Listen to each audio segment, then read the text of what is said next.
Charlie Croker, astride his favourite Tennessee walking horse, pulled his shoulders back to make sure he was erect in the saddle and took a deep breath. Ah, that was the ticket. He loved the way his mighty chest rose and fell beneath his khaki shirt, and imagined that everyone in the hunting party noticed how powerfully built he was. And so on. That's from one of my favourite books, Tom Wolfe, A Man in Full. Do you know the book, Jason?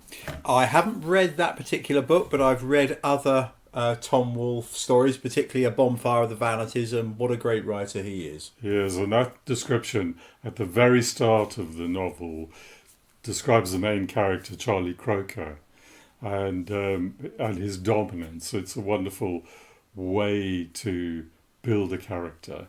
So welcome to this webinar on creating great characters. I'm Keith Rossiter.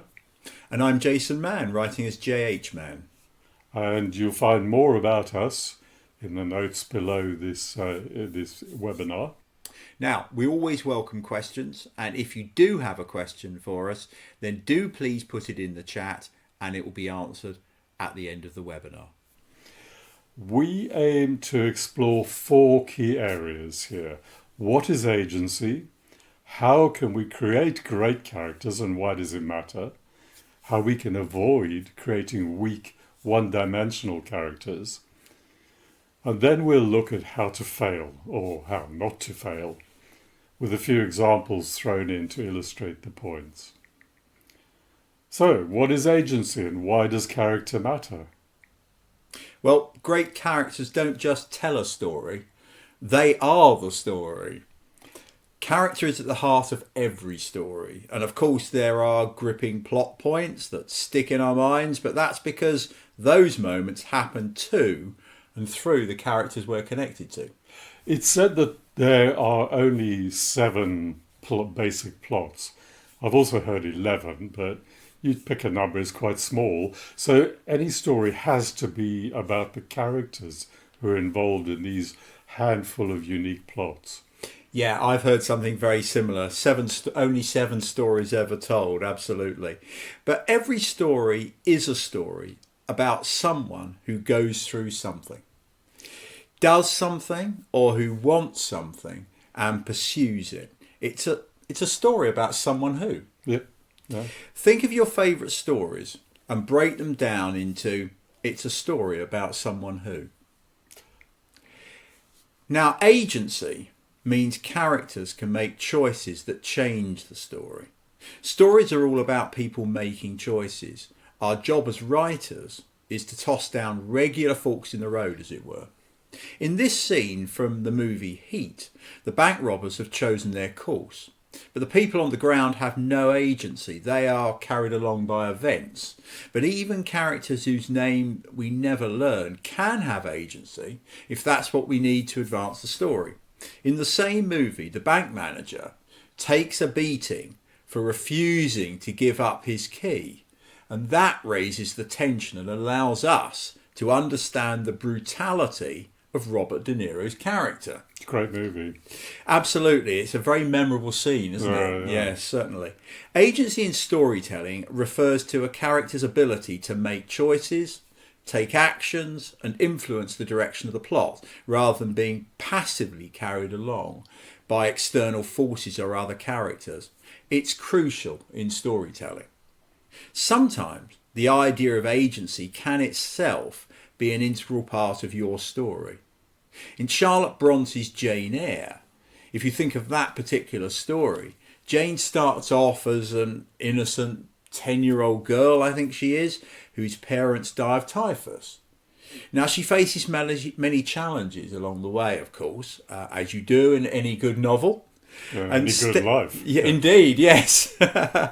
But steadily becoming more assertive as she grows up and becomes more world-wise as well, of course, until finally making a happy life for herself as an adult. So a character with agency makes decisions that impact the story. These decisions reflect their background, personality, goals, and their moral compass. Characters who make decisions, even flawed or morally ambiguous ones, we'll talk about one of those later, feel more human and relatable. So your characters must be faced with choices, but their choice has to come out of themselves to be believable and not just because you need that direction for your plot. So, an octogenarian lady wielding her knitting needles like samurai swords, actually that's quite a nice idea, might seem like a useful device for seeing off a burglar.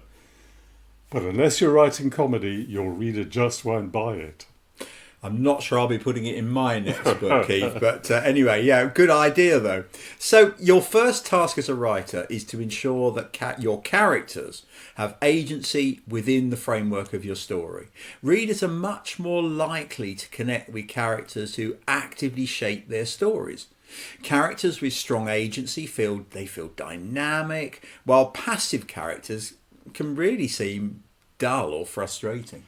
Did you watch the series Breaking Bad? I did. Now, what a story. I very much enjoyed it. Yeah. Walter begins as a victim, a chemistry teacher with incurable cancer who can't afford medical care, much less to provide for his family when he's gone. Now, Walter sees his agency by the throat, I suppose you could say, choosing to go into the drugs business, and that's what turns a misery memoir into a thriller. Now, we needed Walter's backstory to make that choice believable and to create our empathy for him. And if Walter had been a healthy and wealthy industrial chemist, say, we would have struggled to understand why he chose such a dangerous path, and we would immediately have seen him in the villain of the story, not the hero. It's a fine line, isn't it? It is. It can be in a good story. And in case that wasn't enough to create empathy, Walter's disabled son gives extra justification of his behaviour. So how do you go about creating your characters, and how much does any writer need to know about their characters? I think the writer needs to know a lot. But that doesn't mean to say they put everything down on the page. Mm-hmm. So for me, it's about creating a protagonist who has flaws and strengths, but rises to the challenge in the story. They will falter along the way, inevitably, learn lessons about themselves, and they might end up a different person to the person portrayed at the beginning of the story. They come from something inside me, I suppose, my characters do. Perhaps an insecurity or a strength I see in myself. Yeah, I think as a writer, you always put a little bit of yourself into your story.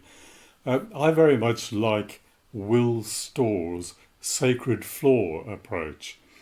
In his book, The Science of Storytelling, which I found very useful, he says, and I quote, "In order for them to change, our protagonists need to start off broken." So, expanding on that idea, most of us are locked into some probably irrational belief or behaviour that does us no favours at all. Maybe you recognise that in yourself. Something that's right at the core of our being, and which maybe we don't barely notice in ourselves. Or if we do, it can be something that we defend as though it's sacred, the sacred flaw. In a crisis, we show our true character. The sacred flaw dictates how we will respond. Oh, absolutely. I mean, I can see many flaws in myself. Surely not. Surely not. It's not what your wife says. Yeah. But, so many novels start with life jogging on quite normally, and then things go wrong. So a collapsing world quickly exposes your character's flaws. Now, for example, in my first book, Hidden Depths, which is a Cornish thriller, the main character in that is a lady called Catherine Carlyon. And she starts off with what appears to be a fairly idyllic life, really. She lives in a house near the sea. She has a family. She has a son, a husband. And things seem to be going very well for them. And it looks like her husband is going to have the opportunity of promotion at the local newspaper where he works. And then, of course, it all starts to go wrong. He loses his job. They gradually drift apart because of the stresses and strains placed on their marriage, and Catherine gets involved with somebody else at work in a romantic way, and then gets sucked into a fraud, which starts very, very small, but then comes bigger and bigger until in the end other people get involved as well, and it becomes quite an industry. And therefore she realises ultimately that she must get caught in the end.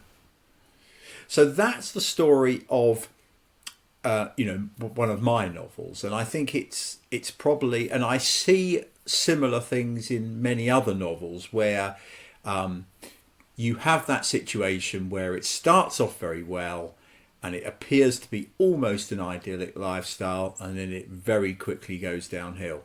So how do you create characters? Okay, well, I'll talk a little bit about the sort of almost mechanical side of it. I write in a program called Scrivener, which has useful ready-made character templates. And the way I work is this. First, I come up with the theme of the story and a very rough idea of the plot. Then it's an iterative process. As soon as I can see my main characters dimly, as though in a fog, I start looking online for images. And these days, I also use image generating AI. And when I look at those likely images, I start to imagine how those people might react in some of the scenarios I expect them to face. Which is a bit judging a book by its cover, of course, but there you go. And I might even write a scene or two to see how it feels. Then it goes back and forth between images and character sketches. And those character sketches are never fully complete. I'll be adding to them right up to the end as I discover more about my own characters. So I think one of the enjoyable aspects of writing fiction is that constant dance between character and plot, isn't it? Yeah. Does this happen in your writing? You create a character whose personality changes, the story perhaps you plan to write, or the character might be changed by the story itself. It's that iterative process. There's no law against going back and tweaking your character. Just remember to be consistent. And when you do the next draft, just bear in mind that you change something. So ask yourself deep questions when you're writing your character sketches. The more you know about your character, the more you can write about them with authority and help them spring from the page. So, for example, what are their desires, fears and contradictions? What does your character want and what stands in their way? Of course, what they want isn't necessarily what they need. How might your character's personality add to the conflict in your story? As writers, we're not peacemakers. Our job is to ramp up the conflict and the tension because that's what people want to read. For example, Elizabeth Bennet's wit and pride could be said to create conflict in Pride and Prejudice. Police Chief Brody in Jaws, very appropriately, is terrified of water. So you can see the obvious conflicts that are emerging there, and it just makes those characters that much more interesting as they face up to, in some cases, sometimes they're demons. So James Bond. What about James Bond? Now, James Bond is James Bond from start to finish of every 007 novel. So it's very likely that you will want to see your main characters change in the developers in the course of a story. But James Bond is a bit of an exception like that. He really remains, as each story progresses, very much the same person as he started the novel. So, and that's quite an unusual aspect of those particular novels, I think. Because in most cases, it's very important that you do develop your character and they do change in some way as the story develops. Now, if you have an idea where they will end up, so boy matures, for example, girl stands up to the bullies, that kind of thing, it will help you to figure out what they are like at the start of the story. So growth or transformation keeps characters dynamic. take an example of Ebenezer Scrooge in A Christmas Carol. He goes from miserly to being generous. I've just had a thought about James Bond, because that's one I've really struggled over. But it's so popular, and yet, as you say, Bond is Bond all the way through. There's none of that famous character arc. But actually, there is an arc. It's not Bond, it's the world that changes. So Bond is a bit like a black hole, which can bend light around himself. Most characters face choices that challenge their beliefs or force them to grow, and then Bond doesn't do that. In To Kill a Mockingbird, there's been a bit of fuss about that recently, hasn't there? Atticus Finch chooses to defend Tom Robinson despite society's backlash, and this demonstrates his moral agency and sparks the conflict in the story. So characters shape the plot through their actions like that. Their decisions lead to consequences that move the story forward. Perhaps Shakespeare can help us here. In Macbeth, Macbeth's choice to kill Duncan drives the plot into motion and shapes the play's tragic events. And I think what turns Shakespeare's play from what is a decent thriller, really, in some respects, into a gripping psychological drama is the personality he has given Macbeth, who basically is forced by his wife to, quote, screw his courage to the sticking place. Now, early in the play, Macbeth is portrayed as a loyal and honourable warrior. His transformation into a murderer is shown through his gradual moral decay, beginning with his susceptibility to Lady Macbeth's influence and culminating in his increasing reliance on violence.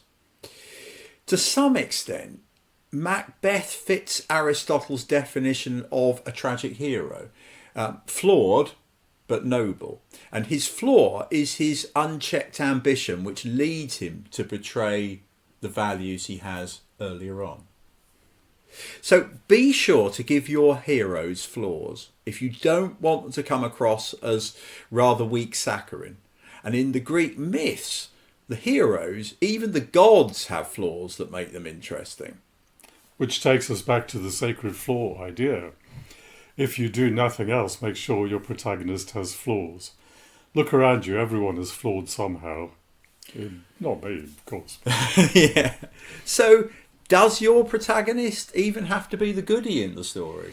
No, some protagonists can be evil with redeeming features, like Rudolf Hoss, the commandant of Auschwitz extermination camp in Martin Amos's The Zone of Interest. Did you read the book or see the film? I have seen the film, yes. He is committing one of the greatest atrocities in the history of mankind, and yet he's a devoted father and husband.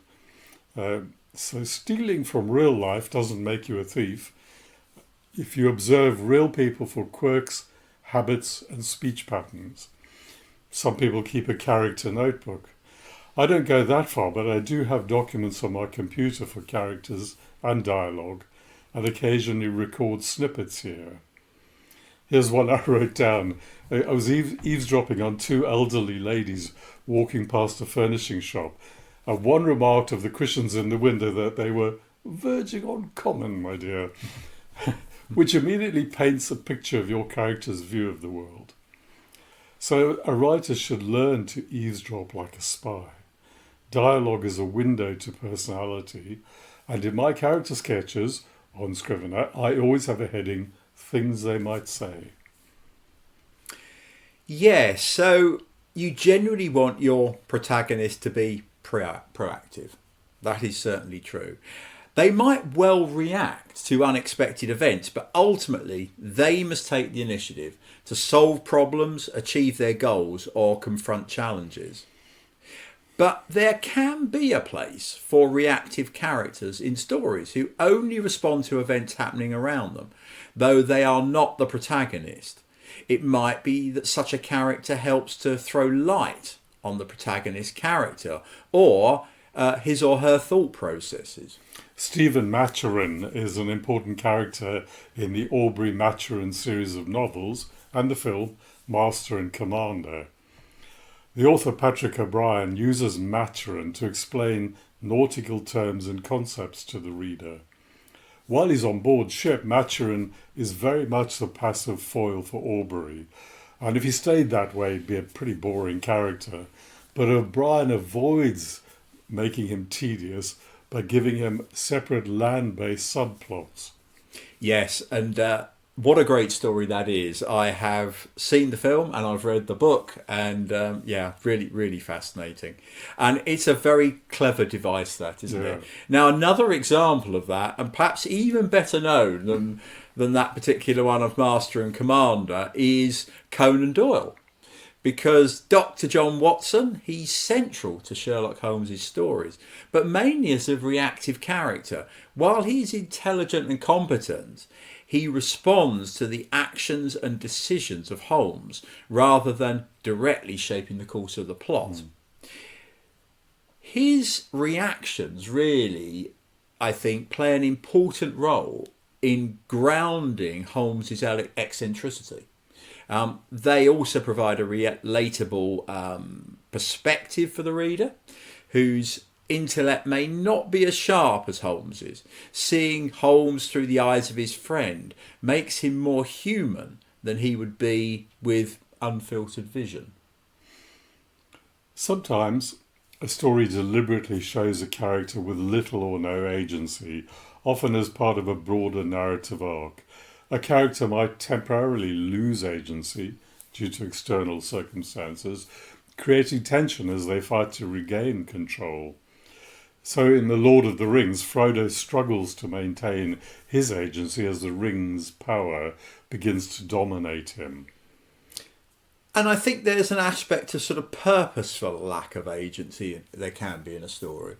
So some characters start without agency as part of their development. So they might focus on learning to assert themselves or take control of their fate.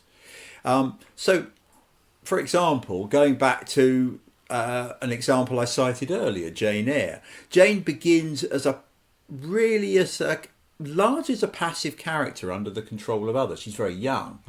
But she grows into an empowered woman who chooses her own path. So here are a summary of some lessons for writers. Earn your character decisions. Major changes in your character's behaviour or beliefs must feel natural, not abrupt or contrived. Create empathy. You want your audience to invest emotionally in a main character's journey, to understand how the character became what they are. And take your time. A complex story needs enough time to resolve arcs thoughtfully and satisfyingly. The final season of Game of Thrones disappointed fans because in their race to the finishing line, the writers undermined the wonderful characterization that they'd spent, up to that point, more than 60 hours building up. Well, a waste. Yes, although it was a series that I really, really did enjoy. Yeah. I thought it, as you say, it started off absolutely brilliantly and actually maintained it for a lot of the series very well, didn't it? But yes, so we talked a lot about agency earlier. So think about this. Give your characters goals. Define what the characters want, why they want it, and what they're willing to do to achieve it. Their pursuit of this goal should shape the plot. Of course, what they think, as I mentioned earlier, what they think they want might not be the same as what they actually need. Create meaningful choices for the character. So present the character with decisions that have real consequences for the story. These choices should reflect their values and their flaws and their desires. And make them active participants. Ensure the character actively engages with their challenge or challenges, rather than passively observing events or relying on others to resolve conflicts. Allow for consequences. A character's actions should have tangible effects on the plot, and whether that's positive or negative. The protagonist needs to have an arc of development, usually, in which they rise to the challenge. James Bond maybe notwithstanding. But perhaps learn things. They need to learn things about themselves, perhaps, that maybe they never knew. And how can we create great antagonists, Keith? Antagonists, so this is the fun bit, really, actually, for me anyway. As much as we might like our heroes, creating great villains can be fun. Of course, an antagonist isn't always a villain, as we'll see, but a good antagonist is as vital to the story as a great protagonist. They can elevate the narrative, sharpen the protagonist's journey, and create memorable tension. But avoid stereotypes, flat, one-dimensional Scooby-Doo style villains, pure evil in other words, are not memorable. You need to develop their personality, motivations, and their internal struggles as carefully as you do with the protagonist. So in X-Men, Magneto's tragic backstory as a Holocaust survivor informs his belief that mutants must dominate humans to avoid persecution. This is a throw forward to AI, perhaps. Look out, where they're coming for us. But his ideology, while it's extreme, is rooted in his experiences, making him a sympathetic and complex antagonist. Yes, you can understand the way he is working in his mind and the reason he might have those thoughts. And therefore, that makes him that much more understandable and believable, of course, doesn't it? It really builds his character very well. He's not just somebody out there to create, damage and mayhem for no apparent reason. He has a very clear motivation and it's well grounded. Yeah. So what about stories, though, where the reader doesn't know the identity of the antagonist until the very end? Yeah. So what happens there? This is common in those big reveal crime stories, Agatha Christie or later knockoffs of that. But if you do it properly, we will have learned something of importance about the main characters on the way. In Silence of the Lambs, Clarice Starling is hunting Buffalo Bill. Buffalo Bill, we never see Buffalo Bill. The main characters are Hannibal Lecter and Clarice Starling.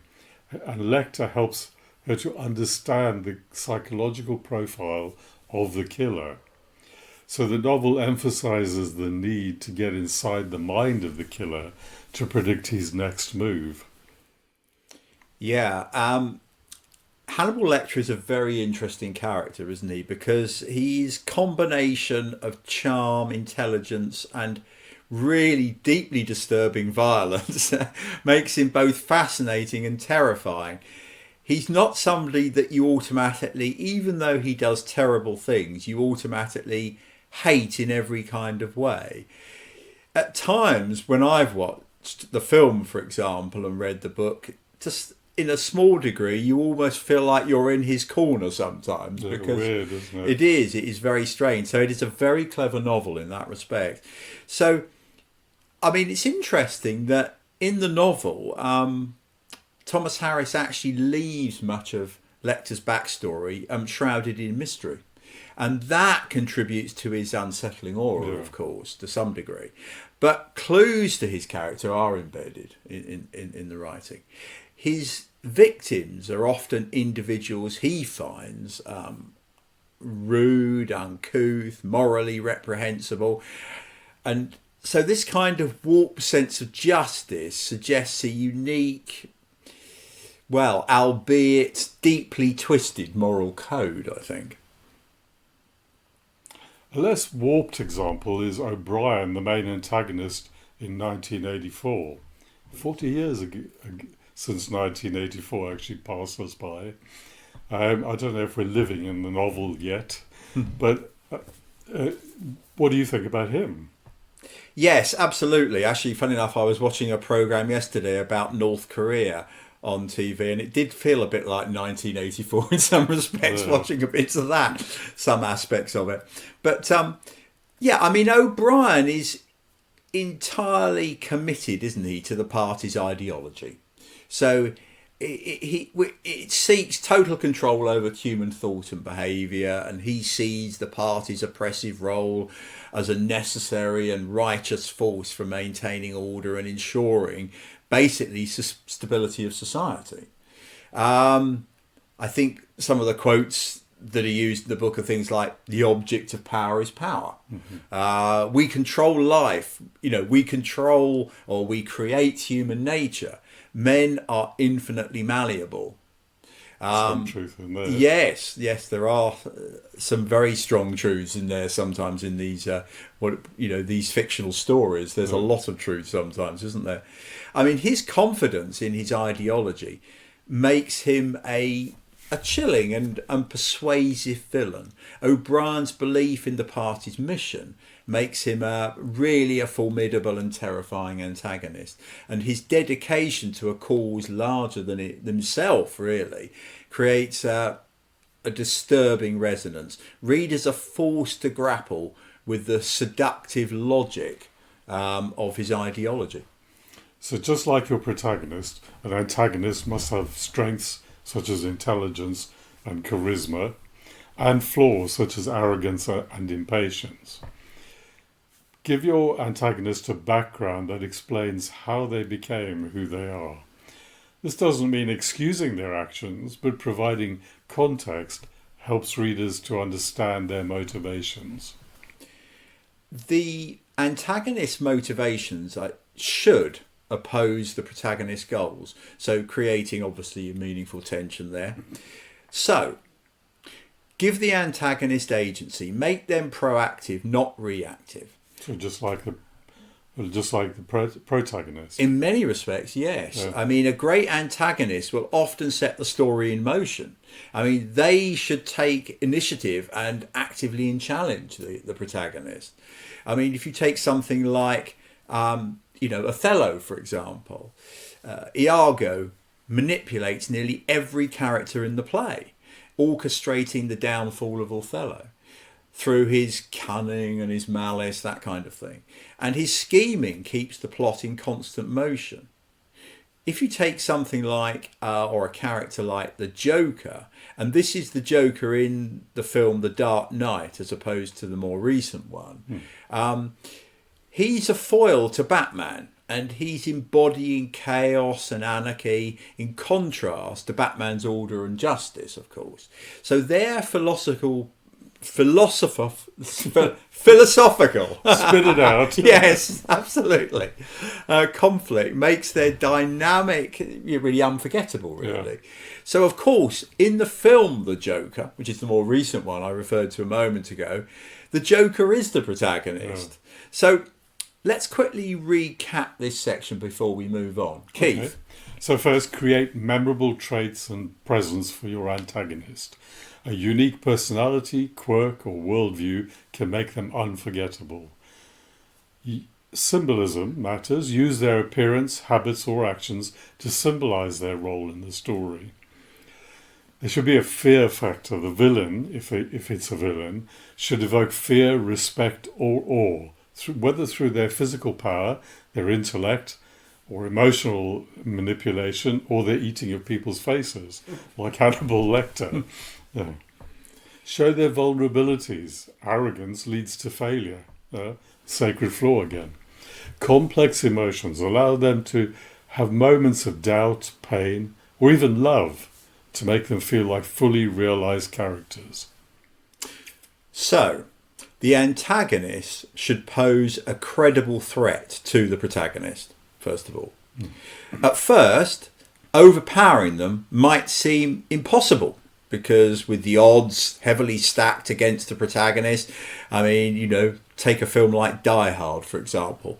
We can see in that the policeman who's thrown into the middle of all this. He appears to be up against the whole very well organised, very well armed gang of men. So he is really, the odds are stacked against him, as I say. So moral ambiguity is another one. So life is full of grey areas, isn't it? And an antagonist who operates in moral ambiguity can be more compelling, actually, than one who is just purely evil. Because we understand that more, I think. Mm-hmm. And I think you want to challenge the reader. I mean, great antagonists often make the reader question the protagonist's morality, maybe, or methods. So an example of that could be something like Inspector Javert in Les Miserables. Mm-hmm. So though an antagonist to Jean Valjean, he's not evil, his unwavering dedication to the law and inability to reconcile mercy with justice create a moral complexity, I think. I thought in the film they made him a bit too evil for my liking, but yes, I think it's something that I felt the film was good, but it didn't translate for me quite as well as it does on the stage. But that's just my view. So here's a checklist for your antagonist. Do they have a clear and understandable motivation? Do they challenge the protagonist's beliefs or strengths? Do they have depth, vulnerabilities, complexity?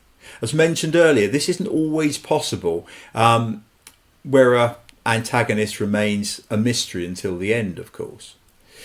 Are they memorable in personality, actions or appearance? As always, the beats of your story must feel earned. The antagonist's end, whether death, defeat or redemption, should feel earned and meaningful within the context of the story. Avoid common pitfalls about your antagonist, evil for evil's sake. Even a villain needs more than just being evil to be compelling. Understand why they act as they do. Hardly anyone in the world believes they're evil. Over-explaining their backstory, a mysterious antagonist can be just as effective. Don't bog them down with too much exposition. And being too passive. If your character only reacts or is too easily defeated, that undermines the stakes of the story. And I think the point you just made there about, the mystery of the antagonist and not saying it's rather similar to what we were saying about the protagonist. You as the author want to know that person very, very well indeed. But you won't necessarily put all that out on the paper of your story. But to create a rounded character, you yourself need to know that person. But you don't necessarily need to put it all out there, as I say, on the page. Mm-hmm. So, anyway, that's a good link into the question of failure, I think. Yeah. So how not to is often, I think, a more valuable question than how to. So how do we avoid failure, Keith? Yeah, we learn from failure. Failure is a fantastic way to learn. Characters who are purely logical and rational are rarely the hero. We're not interested in investing our emotions in someone who is not driven by their own emotions. Like Spock in Star Trek, he's never going to captain the Enterprise. Your hero has to feel emotions in the same way that your reader might. Yes, and I think, stereotypes, I think they often fail because they reduce characters to simplistic archetypes rather than fully developed individuals. So they really become almost plot devices rather than fully realised individuals. So I think that's a really important point. The old damsel in distress trope has, of course, long since been discarded in stories. Other ones that really have disappeared are things like the wise old mentor. We still sometimes see that, but I think it's less than we have in the past. The token minority, the brooding anti-hero. These things still happen, but I don't think they're anywhere near as common as they once were. Yeah. Flat characters who don't grow or have depth can weaken your story. It's not always the case. In the original version of Peter Pan, Captain Hook is reduced to the stereotypical archetype of the greedy pirate, without motivations beyond generic villainy. And that may happen if you focus too much on plot and too little on character. So do you think that, I mean, take an example of Peter Pan, which is a wonderful, much-loved story. Does it really matter, do you think, that somebody like Hook doesn't really appear to, he seems quite a sort of cardboard character in a way, doesn't he? But does that matter? Does that take away... I suppose one thing I'm thinking of here, of course, it's a children's story primarily. Yeah.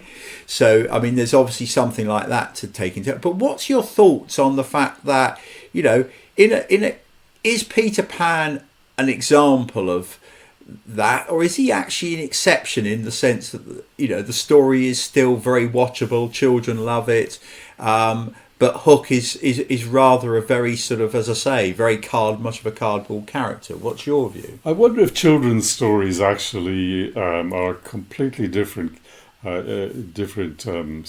topic, because a lot of children's stories have this stereotyping, don't they? And I wonder if their purpose is sort of morality tales for the kids. You're not trying to create...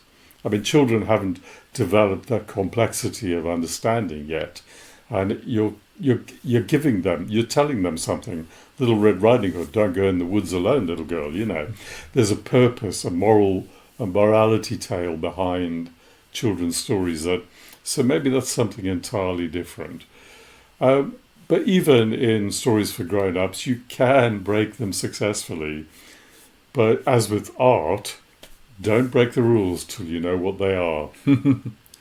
Yeah, I think in something like Peter Pan, if we knew more of Captain Hook and he had some redeeming features, in a funny sort of way, in the sort of story that it is, and with the audience that it's intended for, in that case, I'm not sure it would... It's one of those rather unusual cases, I think, where actually... having the character as Hook as he is actually works better than if he had sort of some redeeming features. And it just shows you the complexity of creating characters, doesn't it, really? Yeah. Because, it's not one size fits all. Sometimes you can see wonderful examples of somebody doing something which is totally against all the rules, can't you? But it works brilliantly. But if you tried it in another story, it really wouldn't work at all. Yeah.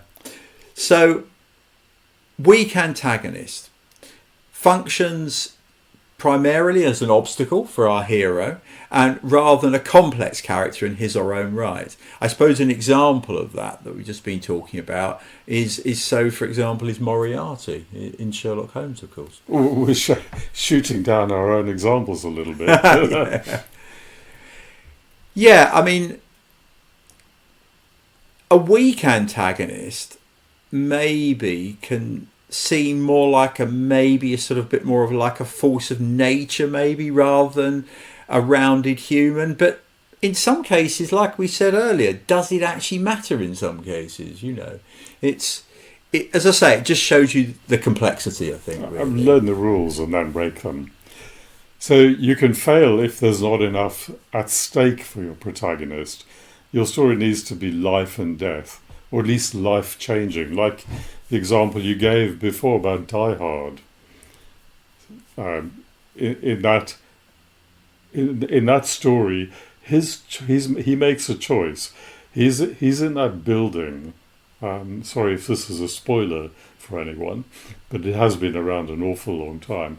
He's in the building by his own choice. His ex-wife is there, and he tries to save her. This is not a natural thing for many people with ex-wives.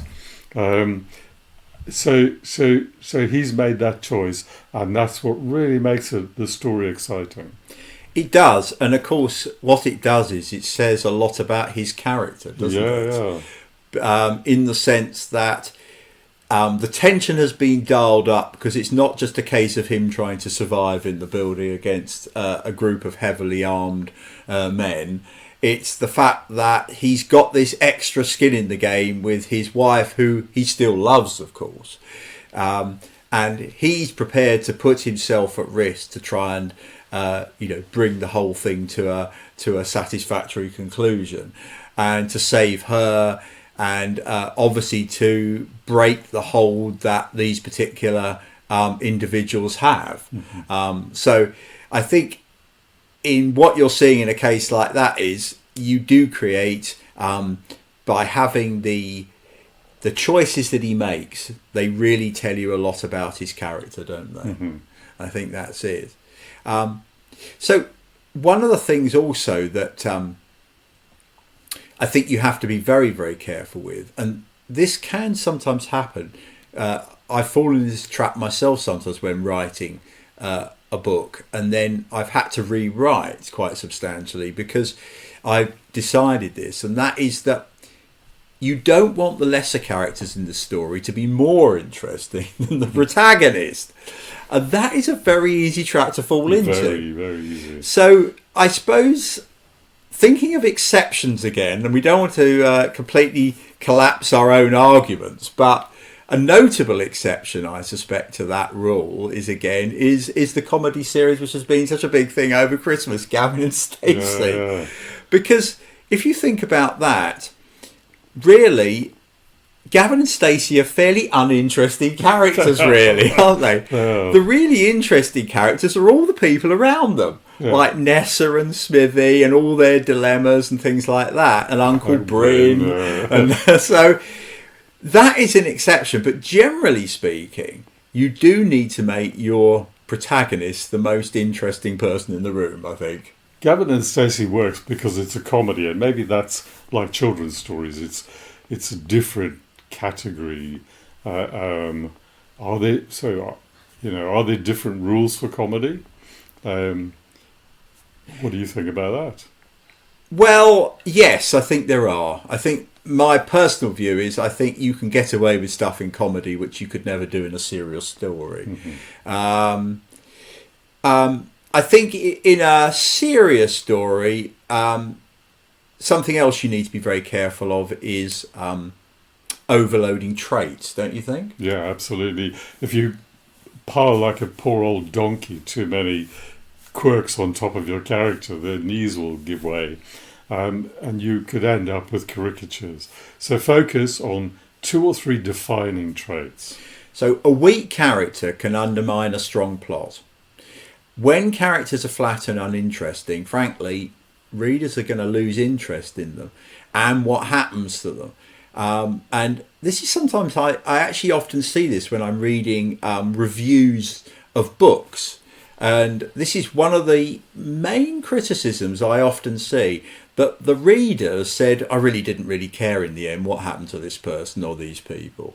So I think it's a really interesting point, that, and it just shows you how vital it is to get your characters so that, the readers are genuinely interested in what happens to them. Yeah, absolutely. James Bond illustrates that wonderfully. Every James Bond story we care deeply about Bond, and all around him, hundreds of people are dying. People with wives and children and mums and fathers. And we don't care, do we? Because the empathy that's been created is with Bond. So, shall we summarise the lessons we've learned? Okay. So here's a summary of what makes a character great. So first of all, it's depth. So multi-dimensional. Backstory. Credible motivations, flaws which maybe help to drive conflict. So an example of that could be, Hamlet's indecision, which propels the tragedy in Hamlet, for example. Relatability is another one, I think. Now, characters don't need to be likeable, but they do need to be relatable. And there's a big difference there can be with that. So an example of that, Scarlet O'Hara, Gone with the Wind, flawed, ambitious, intensely human. We care about Frodo's journey in The Lord of the Rings, don't we? Because we empathise with his burden. So distinctiveness is another one that is important. So unique traits, maybe, voice or perspective. So an example of that, Sherlock Holmes the logic-driven yet eccentric. So of somebody like Spock, for example, an extraordinary mind. Holmes is interesting because Holmes can be the main character because of his eccentricity, whereas Spock is too cardboard, too dimensional. Yes, and it's interesting actually in some of the aspects of Spock, particularly some of the later Star Treks, some sort of feeling is given to Spock, isn't there, which is quite interesting, even though he's supposed to be so cold and calculating, really. So what you're seeing there in something like Sherlock Holmes is an extraordinary mind, powers of perception and deduction, and yes, and he plays very well, as we were saying earlier, against Dr. Watson, doesn't he, really? Agency, so your characters must be proactive, not reactive. So, example, Katniss Everdeen in The Hunger Games actively shapes her destiny, for example, when she steps forward to replace her sister in the games. Flaws, if your perfect characters feel inauthentic and flat. Superman's initial lack of flaws had to be balanced with kryptonite, which could kill him or weaken him, and with his identity struggles. You have to earn character decisions. If you have a major change in your character's behaviour or beliefs, you must make those feel natural and inevitable, not abrupt or contrived. Respect the arc. Audiences invest emotionally in a character's journey, so regressing or undermining growth can alienate your audience. Yeah, and I think another point is take your time, because complex stories need adequate time to resolve arcs thoughtfully and satisfyingly. Upstaging, don't make your side characters more interested than main characters. But you can do that if you're writing Gavin and Stacey. But you can do in that particular case, yes. So by my reckoning, that's 9 points. But don't try to cram everything we've discussed into every character. If you think of writing as a journey, these are waypoints, but not necessarily motels where you have to check in for dinner, bed and breakfast. So this has been a lot of fun. Almost as fun as actually creating characters. You've seen Jason and I here, but thanks to our behind-the-scenes team who will be in front of the camera for different webinars. That's Jonathan Posner and William Telford. They play just as big a part, even though you can't see their pretty faces. So thank you very much. Yeah, my thanks to Jonathan and William as well. So, a closing thought. So, in a nutshell, great characters don't just tell a story, they are the story. And that is something which is so vital to remember. No matter what sort of story you're writing, always remember that the character is the person that involves the reader in that story, whatever it might be. Keith, did we want to talk about some books or resources that could be useful for people? Absolutely, as well? Yeah. I mentioned before The Science of Storytelling by Will Storr. It's one of my favourite reference books. What do you like to read?